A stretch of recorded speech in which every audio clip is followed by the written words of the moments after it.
Mírenlo ahí en la mitad. O sea que Es Laura Pinzón. bueno. Listo. Seguimos viendo los órganos del sistema nervioso. Vimos ya la médula espinal. Es delicioso. Ahora vamos a ver el tallo cerebral. ¿Qué es el tallo cerebral?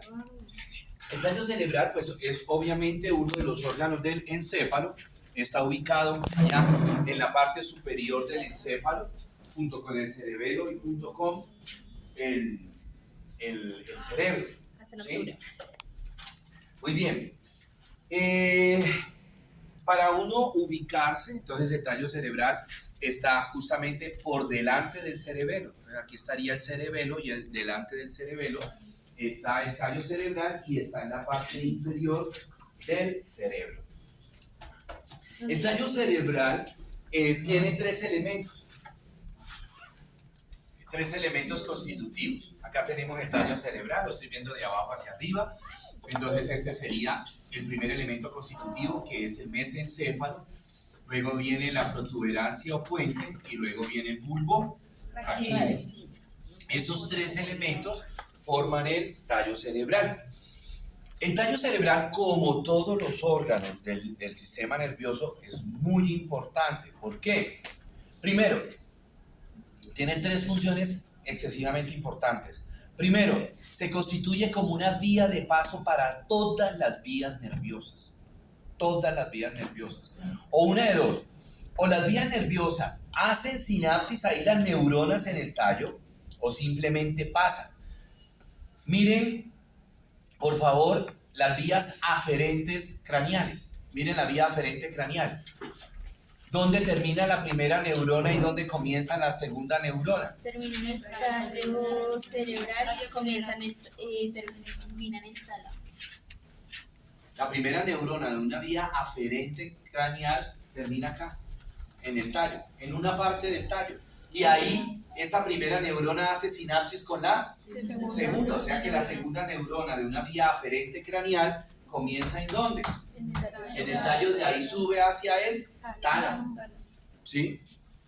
Una vía aferente raquídea.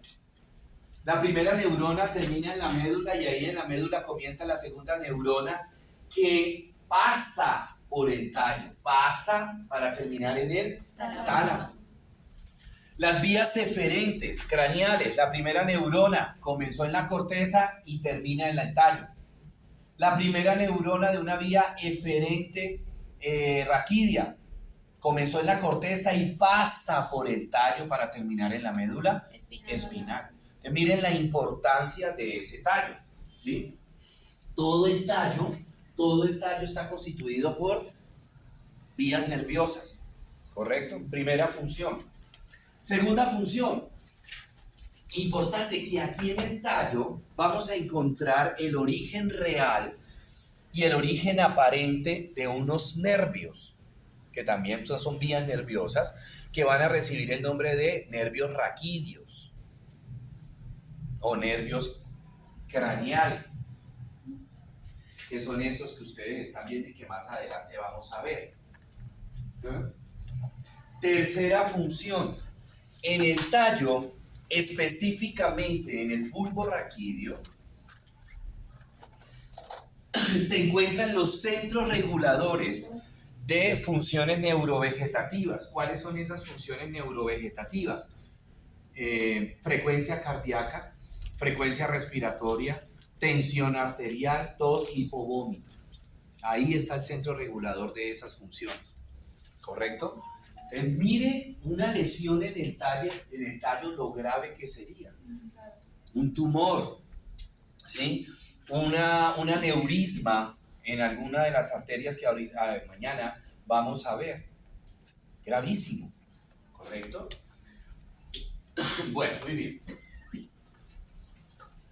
Entonces aquí tenemos en una resonancia el tallo cerebral. Mire el cerebelo y por delante del cerebelo está el tallo cerebral.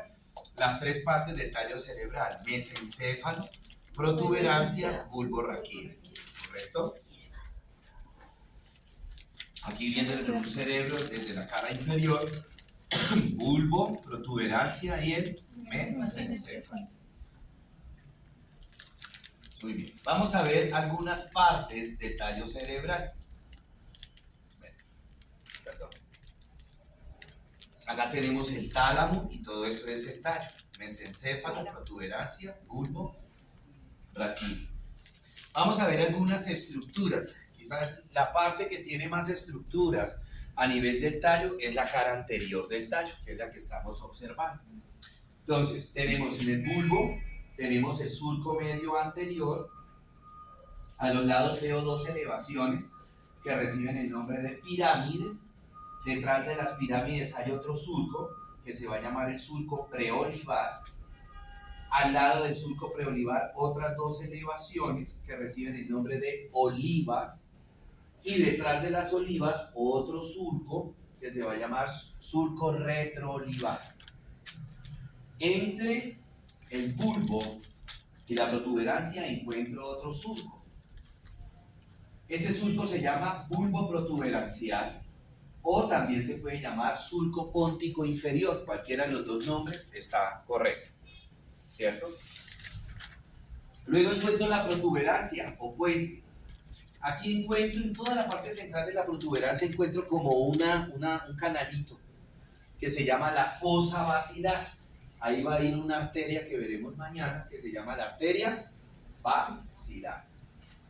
Luego entre la protuberancia y el mesencéfalo hay otro surco que se llama surco ponto-mesencefálico o surco póntico superior. Póntico inferior, póntico superior.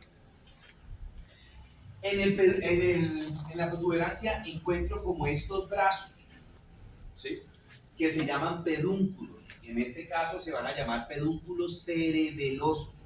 Y la función de esos pedúnculos cerebelosos es conectar el tallo con el cerebelo. El tallo con el cerebelo. ¿Sí? Estos pedúnculos cerebelosos son tres: superior, medio e inferior. Y por ahí van pasando vías nerviosas también. No sé si les expliqué o si les hice el comentario qué particularidad tienen los impulsos que llegan al cerebelo. ¿Son qué? Inconscientes. Pero ¿qué otra particularidad tienen esos impulsos? Que yo los puedo volver ¿qué? Conscientes. Pues a través de estos pedúnculos cerebelosos es que van a viajar vías que me pueden llevar la información aferente o eferente. Si es aferente, del cerebelo a la corteza, ¿sí?, para volverlo ¿qué? Consciente. Y si es eferente, de la corteza hacia el cerebelo, para volverlo ¿qué? Inconsciente. Por ejemplo, un arco reflejo. Un arco reflejo. ¿Correcto? Un arco reflejo, por ejemplo, cuando metemos nos quemamos. Inmediatamente. ¿Eso de dónde salió? Pues unas fibras de dolor, ¡pum!, mandaron información acá al cerebelo y nosotros inconscientemente ¿qué hicimos? Retirar la mano, ¿cierto? Entonces, son importantes esos pedúnculos cerebelosos. Luego en el mesencéfalo encuentro otros dos brazos, que van hacia arriba, que se van a llamar pedúnculos cerebrales. Estos son cerebelosos y estos son cerebrales, pedúnculos cerebrales. Lo mismo, pues a través de esas vías, ¿sí?, a través de esos pedúnculos es que van a subir o van a bajar fibras nerviosas del tallo del cerebelo. ¿Hacia dónde? Hacia la corteza cerebral, por ahí, por esos pedúnculos cerebrales, ¿verdad? En medio de los pedúnculos cerebrales encuentro estas dos bolitas que se van a llamar los cuerpos mamilares.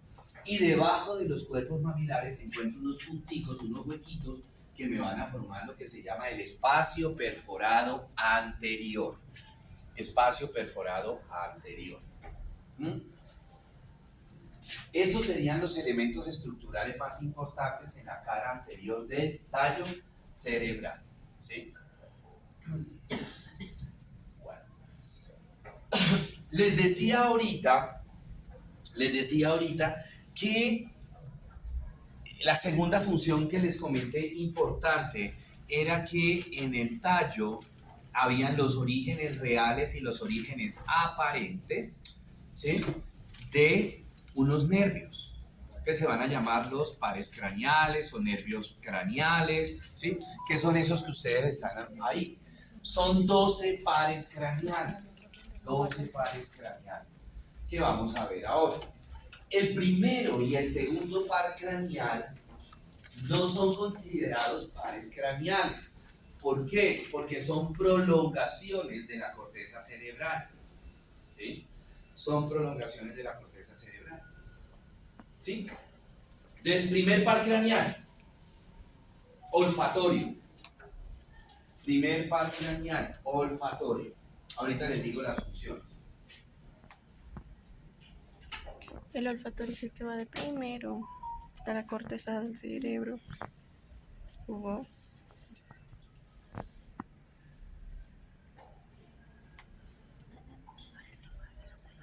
Entonces, El 3, creo.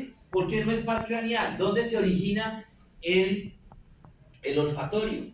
Ustedes se acuerdan cuando vimos fosas nasales, vimos que la mucosa nasal nerviosa, que era la que estaba arriba, ahí estaban los receptores y ahí salían unos nerviecitos que subían, atravesaban la lámina cribada y me formaban un bulbo, y de ahí hacia atrás venía el nervio. Ahí es donde se inicia el nervio olfatorio, en la mucosa nerviosa.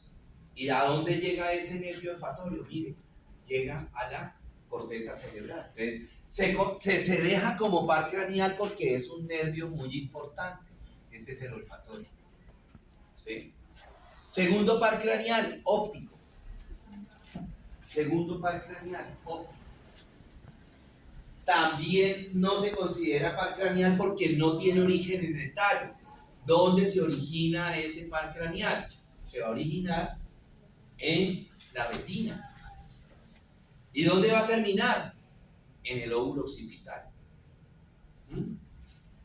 Pero como es un nervio, se deja como par craneal, haciendo la aclaración de que el primero y el segundo par craneal no son pares craneales, sino prolongaciones de la corteza cerebral.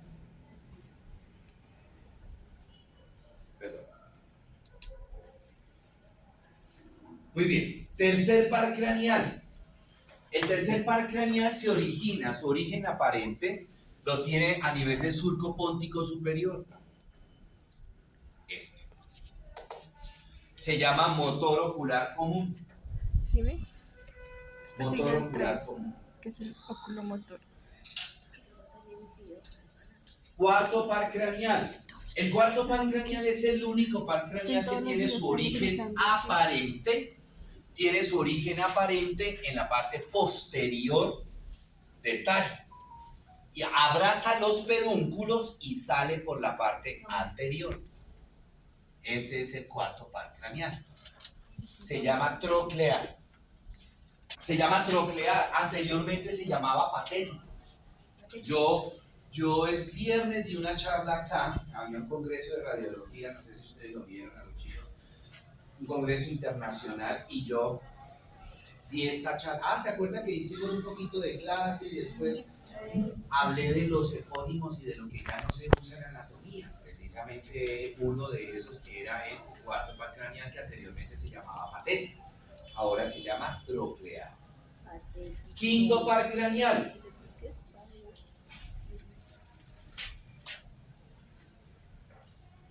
También hace 8 días hablé de ello. En los libros hablan de trigemio y ya no se llama trigemio, pero todavía los libros le dicen trigemio.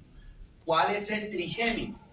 Entonces acá teníamos, y esto ya nosotros lo vimos, las 3 grandes raíces del quinto par craneal: oftálmica, maxilar y mandibular. ¿Sí? Por ahí te vi. Entra por diferentes agujeros que ustedes se acuerdan muy bien de eso. ¿Cuáles eran los agujeros? ¿Cuáles son los agujeros? No se acuerdan.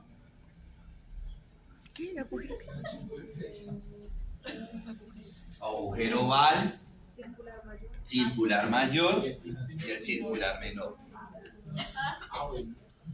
Se reúnen en la roca o peñasco del temporal, formándome un ganglio que se llama se llamaba anteriormente ganglio de Gasser o ganglio trigeminal, ahora se llama ganglio del quinto par.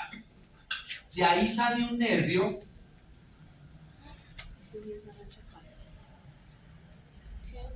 que llega al tallo. Ese nerviecito chiquito que sale del ganglio al tallo, este sí es el verdadero trigémino, porque en un solo nervio van las 3 raíces nerviosas, ¿sí? Y luego ese sube hasta el tálamo, y del tálamo pues hasta la corteza cerebral, ¿sí? Se llama quinto par craneal, que ya nosotros también recordamos por allá cuando vimos cara, ¿sí? Que el quinto par craneal me da las aferencias para los músculos superficiales y me da las eferencias para los músculos profundos de la cara. Y el otro, el séptimo par, lo contrario, me da las eferencias para los músculos superficiales o músculos pellejeros y me da las aferencias para los músculos de la masticación. Sexto par craneal nace en el surco póntico inferior. La puse. Se llama motor ocular externo o abducens. ¿Cómo? Abducens. Abducens. El séptimo es el facial. Motor ocular externo o abducens. Sexto par craneal. Hasta ahí me hace la canción. Séptimo par No lo craneal. escuché. También nace en el surco póntico superior O intermedio. y se llama facial. O intermedio. Facial. Intermedio. Octavo par craneal. Nace en la fosa supraolivar y anteriormente se llamaba auditivo. Y este cambio de nombre es relativamente nuevo, ¿sí? Hace como unos 15 años, 20 años, ya no se llama auditivo, ¿sí? ¿Por qué? Porque si yo ya hablo de auditivo, ¿sí? Si yo hablo de auditivo, estoy hablando de una sola función, que es la audición. Y resulta que, como ustedes ven en la imagen, ese octavo par craneal está formado por 2 nervios. Entonces, el octavo par craneal se llama vestíbulo coclear o estatua acústica. Vestíbulo coclear o estatua acústica. Profe, te habías dicho que se empezaba en la fosa. Supraolivar. Vestíbulo coclear o estatua acústica. Son 2 nervios. Noveno par craneal se origina en la fosa retroolivar y se llama glosofaringio. Glosofaringio.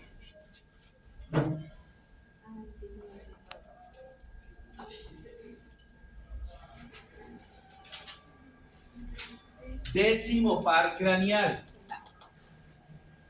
El que también el viernes hablé de él, que ya no se llama vago, sino neumocardio gastroentérico. Neumocardio gastroentérico. Neumo, porque va a pleura y a pulmón. Neumocardio gastroentérico. Décimo primer par craneal también nace en la fosa retroolivar y se llama accesorio o espinal. Accesorio o espinal. Son 12. Y décimo segundo nace en la fosa, en el surco preolivar y se llama hipogloso. Hipogloso. Hipogloso, sí.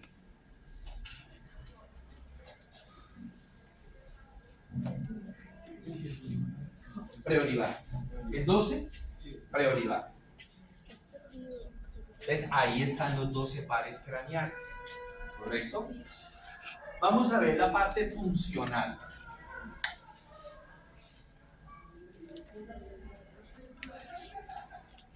Ok, primer par craneal, olfatorio. Pues como el nombre me lo indica, el encargado es de la olfacción, ¿sí? El sentido del olfato.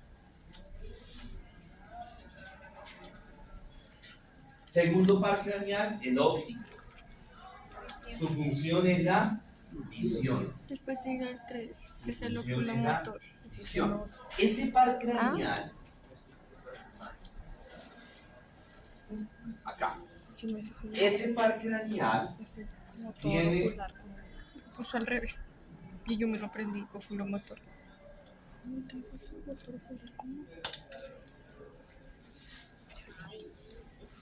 Toca cambiar la canción. ¿sí? Él se cruza. Él se cruza. El sitio donde se cruza, acá, se llama quiasma óptico. Quiasma óptico. Antes del quiasma está la cintilla óptica. Después del quiasma está el nervio óptico. ¿Sí? Que ese es el que vemos en el globo ocular, el nervio óptico. ¿Correcto? Cintilla óptica. Y el otro es el quiasma. Quiasma óptico. Simplemente a manera de dato curioso, ¿sí? Pongámosle que aquí esté el ojo. El ojo, eso tiene internet. Creo que sí. Quiero ver que queda más bonito mostrar. Queremos a ver si trae los videos. Sí, sí, me gusta. Profe, pero póngalo más grande.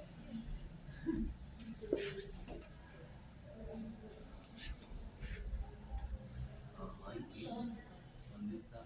No, profe, devuélvete a la... Entonces tenemos la cintilla óptica, ¿sí? El quiasma, el nervio óptico, el globo ocular. Resulta que el ojo tiene dos campos, un campo nasal y un campo temporal. ¿Sí? El ojo, ¿sí?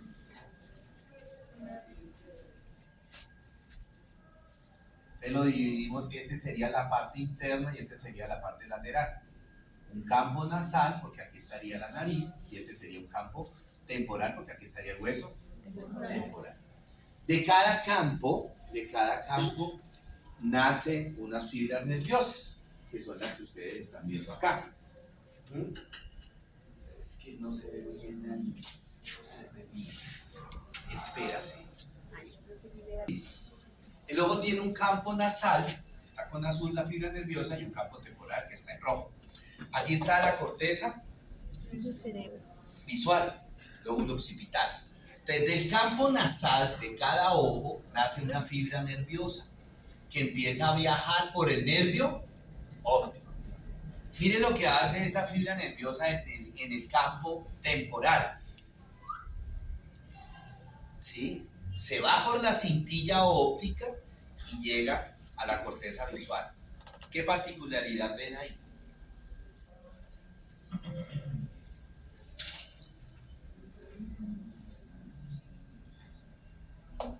Una se va para el ¿Cómo? colículo superior.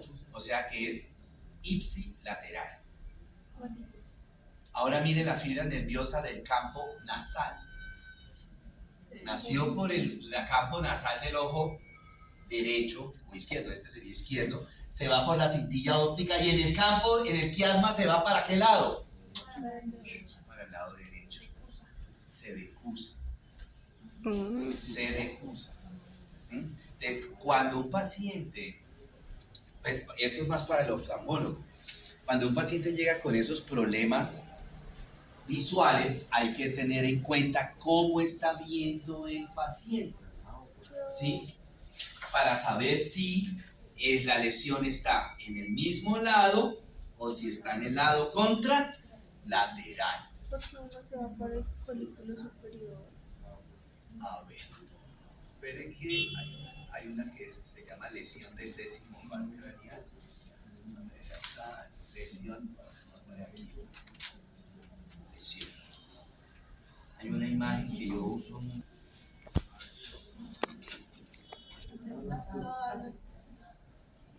Esto. Entonces, ¿cómo está viendo el paciente? ¿Sí? ¿Cómo está viendo el paciente? Entonces, por el ojo izquierdo está viendo bien, pero por el ojo derecho no está viendo nada. Por el ojo derecho no está viendo nada. ¿Cierto? Entonces, ahí ya uno tiene que mirar dónde está la lesión.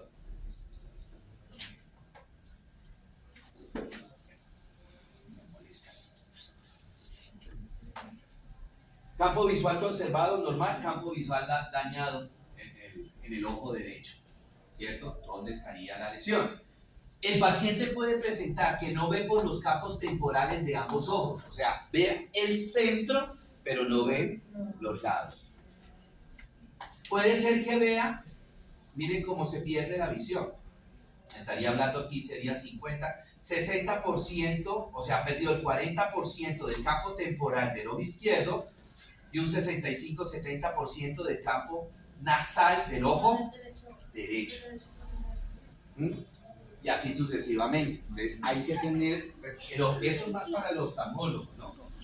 Que él mira esa parte para saber dónde está la lesión. ¿Okay?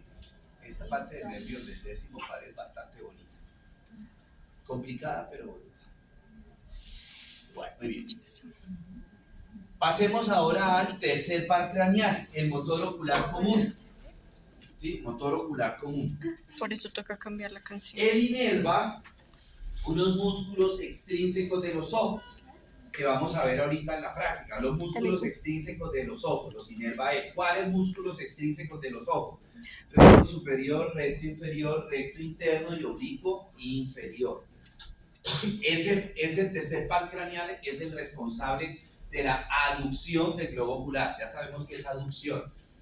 Es el responsable de la aducción del globo ocular, es el responsable de la mirada hacia arriba y me va a regular el calibre de la pupila. Es el tercer par craneal. Cuarto par craneal, el que anteriormente se llamaba patético, que ahora se llama troclear. Él me va a inervar otro músculo extrínseco de los ojos que se va a llamar el músculo oblicuo superior. Y ese nervio es el responsable de la mirada hacia abajo.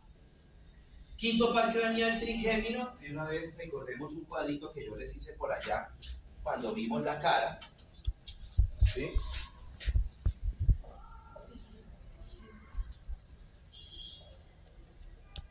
Entonces, músculos superficiales, músculos profundos. ¿Sí? Músculos superficiales que son de la cara, ¿no? Que son los músculos de la mímica, de la expresión facial. Y músculos profundos, los músculos de la masticación. ¿Cierto? Quinto par craneal, séptimo par craneal. Entonces, el quinto par craneal me da las aferencias para los músculos superficiales. Aferencias para los músculos superficiales. Y me da ese quinto par las eferencias para los músculos de la masticación. ¿Sí? Y el séptimo par es lo contrario. Me da las aferencias para los músculos me da las eferencias para los músculos superficiales y me da las aferencias para los músculos profundos. En términos generales, el quinto y el séptimo par craneal son los responsables de tanto la parte sensitiva como la parte motora de los músculos de la cara. ¿Sí? Los músculos de la cara.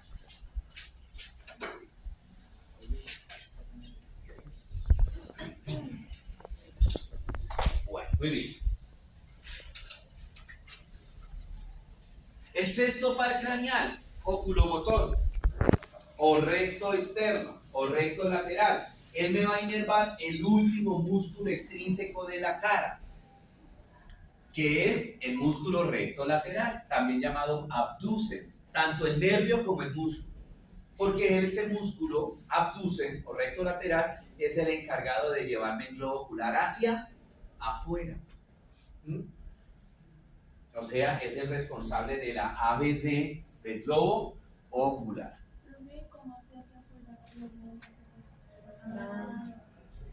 Mirar hacia allá. Ahora entendemos por qué. Vamos a ver si me sacan esta respuesta. ¿Por qué si con este ojo derecho lo llevo hacia ABD, el ojo izquierdo me va hacia AD? What is the reason? Porque ABD está lejos y AD está cerca.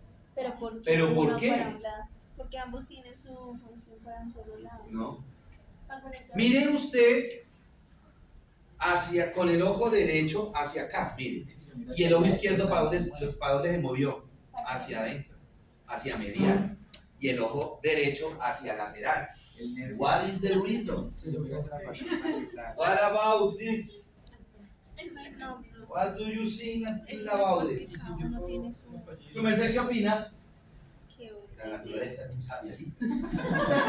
Y Dios en su infinita sabiduría. Profe, porque el nervio de pronto está comparte de pronto el mismo nervio. ¿Cómo? Porque No, cada ojo tiene su propio nervio.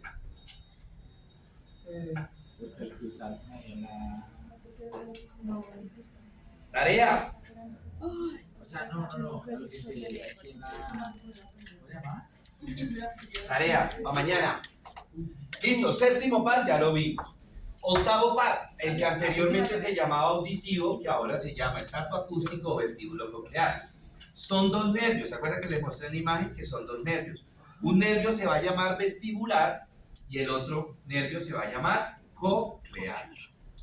El nervio vestibular va a nacer en el vestíbulo del oído interno, el nervio coclear va a nacer en la cóclea del oído interno, que eso lo veremos después. ¿Cuál es la función del nervio vestibular? Es el responsable del equilibrio. ¿Y cuál es la función del nervio coclear? La audición. ¿No les ha pasado, por ejemplo, las personas que se limpian los oídos con copitos, que no lo deben hacer, que llega un momento en que les da mareo? ¿Por qué? Porque tocaron el nervio vestibular. Y el nervio vestibular es el responsable del equilibrio. ¿Sí? Ahora, de pronto ustedes han escuchado algún familiar, no, es que yo sufro de vértigo. ¿Sí? Borrachera. Lo suyo no es vértigo. La borrachera suya es de otra. Hay una causa de ese vértigo que es en el oído y se llama síndrome de Meniere. A estos pacientes cuando tienen vértigo se les manda a ver si la causa del vértigo es el oído. Entonces se les manda a hacer un montón de exámenes, mesa basculante y bueno, para saber si el responsable es el oído y cuando veamos oído entenderán el porqué. ¿Sí? Noveno par craneal, el glosofaringio. Él va a inervar los músculos constrictores de la faringe, que esos músculos constrictores de la faringe son los responsables de la deglución. Y me le va a dar la sensibilidad al oído medio, donde están ahí los huesecillos, martillo, yunque, estribo. El décimo par, que anteriormente se llamaba vago, ya sabemos cómo se llama, el nombre actual de ese nervio, pues me dice a dónde va, cuál es la función. Neumocardio gastroentérico, neumo, ¿a quién inerva? Pleura, pulmón, cardio, pericardio, neumocardio gastro, estómago, entérico, el resto de vísceras supramesocólicas, duodeno, hígado, vesícula, vaso, ¿sí? Páncreas, colon no, colon es inframesocólico. Ay, no freguemos que nos toca volver a hacer examen. No, pues todo es que Jonathan es ruido. Décimo primer par, el espinal o accesorio.